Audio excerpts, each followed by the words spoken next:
en quelques mots, la fondation d'entreprise, c'est une structure qui est assez jeune, qui fête ses 10 ans cette année. Elle a été créée par Josie Reffers, qui à l'époque était le directeur de l'Institut Bergonié. L'Institut lève naturellement des fonds auprès des patients qui sont soignés et de leurs familles, qui mettent en place parfois de très belles associations. Et le professeur Josie Reffers s'est dit qu'il y avait une démarche un peu différente peut-être à avoir auprès des entreprises, une démarche plus proactive, de façon à les fédérer sur cette thématique de la recherche contre le cancer. Pour les entreprises, la notion d'investissement fait du sens et l'idée c'était de pouvoir les associer au financement notamment de la recherche contre le cancer dans un contexte où l'État se désengage et où la solidarité de tous est très utile pour avancer plus vite. On l'a bien vu dans cette situation de Covid, quand on est tous ensemble sur une même thématique, on avance beaucoup plus vite. Voilà, donc ensemble on est plus fort et c'est vrai que les entreprises qui ont un moyen d'agir et donc cette notion d'investissement sur le long terme fait du sens pour eux, peuvent donc s'associer à des projets de financement. Nous, au niveau de la fondation, on sélectionne des projets ciblés dans 3 axes. Le premier, c'est des innovations technologiques en appareillage de pointe. Le deuxième sont des projets, des programmes de recherche sur les nouvelles thérapeutiques, les nouveaux médicaments. Et le troisième axe, ce sont des projets d'accompagnement du patient à tous les stades de la maladie, en amont, ça peut être de la prévention, en aval, ça peut être des projets de retour à l'emploi, et pendant la maladie, des projets d'accompagnement du patient sur la douleur, les problèmes d'anxiété liés à la maladie, par exemple. Donc, ce qu'il faut savoir, je pense que pour une entreprise, c'est intéressant de savoir qu'on est sur du financement ciblé. C'est important pour les entreprises de savoir ce qu'elles financent concrètement. On vient pas financer du fonctionnement général, mais des projets très clairement définis. D'ailleurs, sur notre site internet, vous avez l'ensemble des projets qui ont été accompagnés depuis 10 ans avec leur état d'avancée et voilà, sur les différents axes dont je vous ai parlé.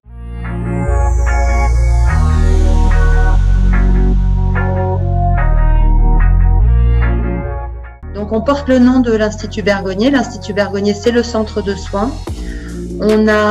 Il existe 18 centres de lutte contre le cancer en France, avec notamment à Paris, Curie et Roussy, qui sont bien entendu du fait de leur positionnement géographique très connus. Chacun ont des périmètres différents. Pour Bergonié, c'est donc toute la région Nouvelle-Aquitaine. Bien entendu, le cancer, il est soigné ailleurs. En Aquitaine, il est soigné au CHU, il est soigné en clinique. Mais la spécificité de ces centres de lutte anti-cancer, c'est qu'ils ne soignent que le cancer. Donc, ça leur permet d'avancer le plus rapidement possible sur ces pathologies. Et d'une part, et d'autre part, ils ont signé une charte, ils se sont réunis sous forme de fédération, une fédération qui s'appelle Unicancer, et ils ont signé une charte qui leur permet de ne pas pratiquer de reste à charge. Donc il n'y a pas de consultation privée, consultation publique, c'est voilà, à la fois les techniques et les approches les plus avancées, tout en n'ayant pas de reste à charge pour le patient, ce qui est important quand on est en train de se battre contre cette maladie, de se concentrer principalement sur la guérison. Voilà.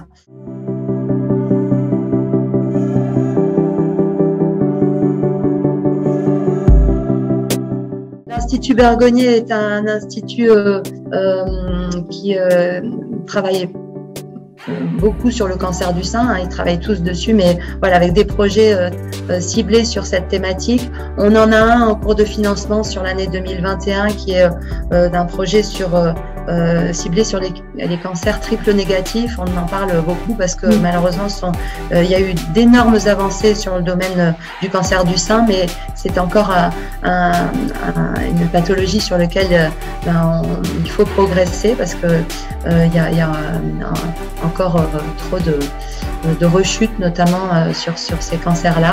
Donc, alors je ne vais pas rentrer dans le détail, c'est vrai que sur notre site internet, vous en saurez plus sur les différents projets qui ont été accompagnés. Il y en avait eu un aussi sur les années précédentes qui était sur l'ADN tumoral circulant, qui permettait de cibler ces cellules par simple biopsie liquide. Ça fait partie aussi des avancées qui ont été faites ces dernières années, qui sont moins invasives. Par une simple prise de sang, on peut voir et évaluer les risques de rechute. Et on le sait, lorsqu'un cancer est détecté de façon précoce, le taux de survie à 5 ans est beaucoup plus important. Il est de 99%. Donc tout de suite, on est beaucoup plus avancé dans la guérison et les possibilités de guérison.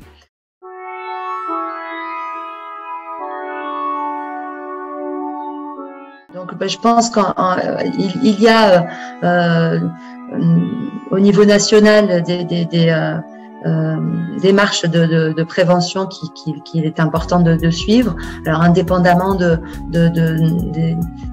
des thématiques un peu logiques auxquelles on pourrait penser, qui sont celles de la bonne hygiène de vie. Les 3 axes qui sont mis en avant en termes de prévention, c'est la lutte contre le tabagisme, la consommation d'alcool et le surpoids qui sont des causes, notamment sur la femme ménopausée, de risque pour le cancer du sein. Après, il y a un dépistage régulier qui est organisé, notamment sur la tranche d'âge 50-75, avec des mammographies, indépendamment du contrôle que l'on peut faire chacune de nous. Et encore une fois, plus le cancer est détecté en amont et plus les chances de guérison sont fortes. Donc voilà.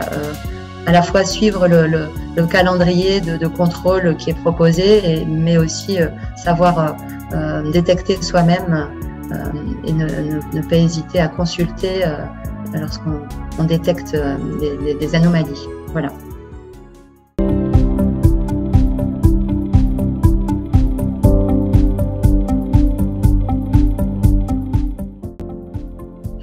D'abord, merci à vous de fédérer autour de vous, parce que c'est formidable et c'est vrai que voilà, c'est avec les petits ruisseaux qu'on fait de grandes rivières et assurément ensemble on est plus fort.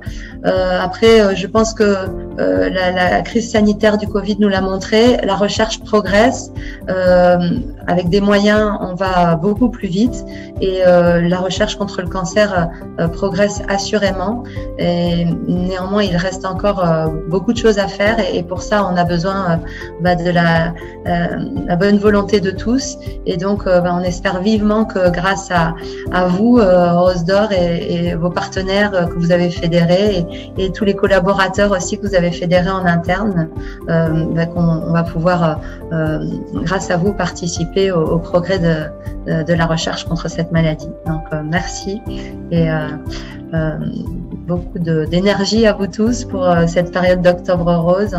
Et voilà, on est très heureux que vous ayez renouvelé l'opération et on espère que ce sera un partenariat sur la durée avec vous.